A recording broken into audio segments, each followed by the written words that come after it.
La Terre retient bien plus de chaleur que ne le prévoient les modèles climatiques dans rtbf.be du 26 août 2025.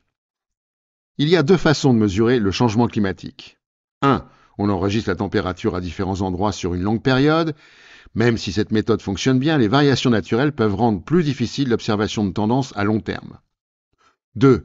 On mesure la quantité de chaleur qui entre dans l'atmosphère terrestre et la quantité de chaleur qui en sort. Autrement dit, cela consiste à dresser le budget énergétique de la Terre et il est aujourd'hui bel et bien déséquilibré. Et ce déséquilibre a plus que doublé au cours des 20 dernières années.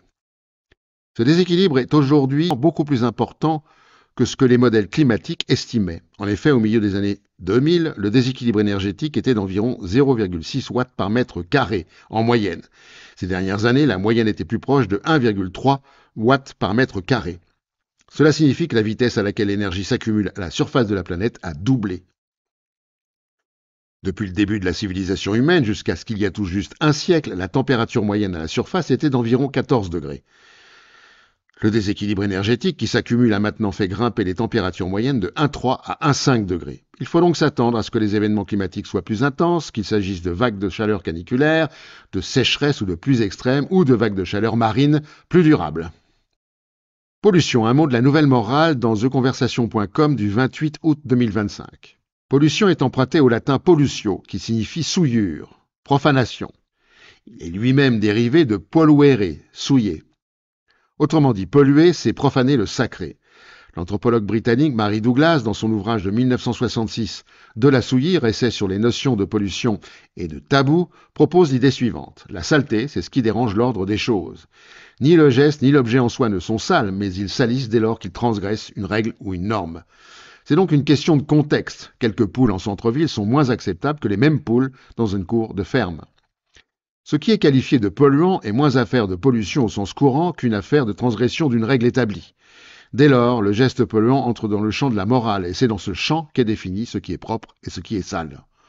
Or, ce qui est réputé sale dans une ville ne l'est pas en campagne, des traces de boue sur les routes par exemple.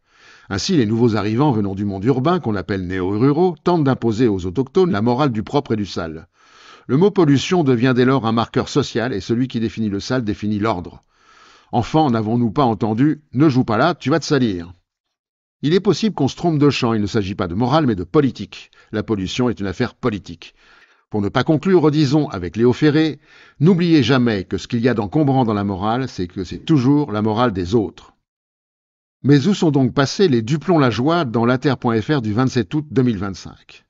Les députés Duplon-Lajoie ont voté la loi Duplon pour défendre les agriculteurs, mais aussi, c'est moins dissible, pour défendre les intérêts de l'agro-industrie.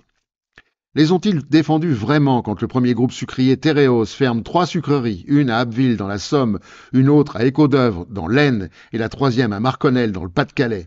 Près de 240 salariés vont perdre leur emploi et des dizaines de paysans vont arrêter la production de betteraves à sucre. Un règlement européen de 2005 oblige la France à réduire sa production de sucre d'au moins 6 millions de tonnes.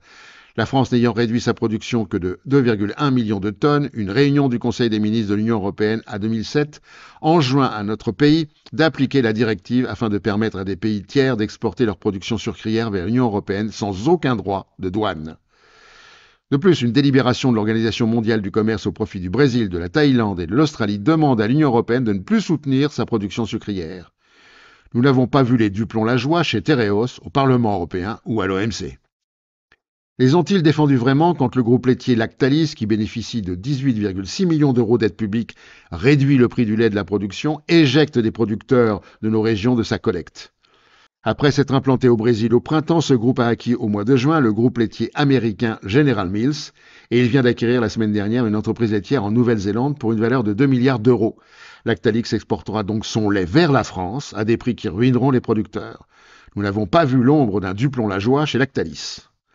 Les ont-ils défendus vraiment quand le prix du blé acheté à la ferme frôlait les 300 € la tonne en 2022 et qu'il n'est plus aujourd'hui qu'à 180 € la tonne?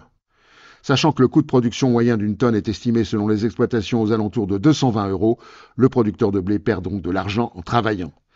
Si nous voulons trouver les Duplon-Lajoie, ils sablent le champagne chez Tereos, chez Lactalis, chez Terena, chez BASF, Bayer, Mitsui Chemical, Sumitomo Chemical Company, Syngenta et tous les autres, tous ceux qui exploitent le travail des agriculteurs.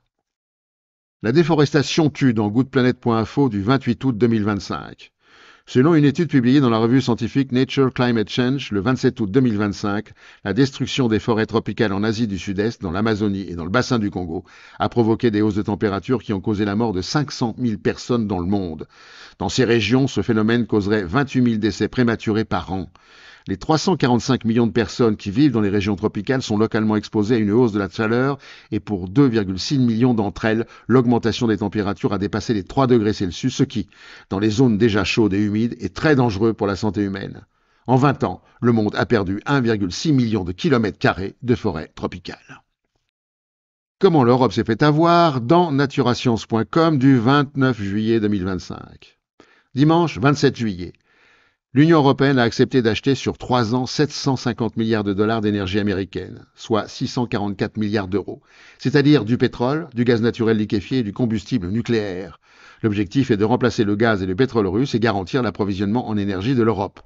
Ainsi, l'Union européenne est totalement dépendante des États-Unis sur le plan énergétique. Dans le même temps, la Commission européenne vient de proposer un nouvel objectif qui vise à réduire les émissions de gaz à effet de serre de l'Union européenne de 90% d'ici 2040 par rapport à 1990.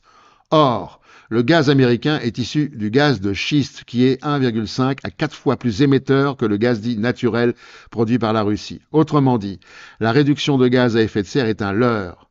Le pétrole américain est un pétrole lourd, inadéquat pour produire l'essence pour les véhicules. Quant à l'uranium, les États-Unis n'en extraient qu'assez peu, ils importent l'essentiel. L'Union européenne va donc racheter de l'uranium aux États-Unis alors qu'elle aurait pu s'approvisionner directement auprès des pays producteurs. Et pour finir, la connerie de la semaine. À la prochaine fois.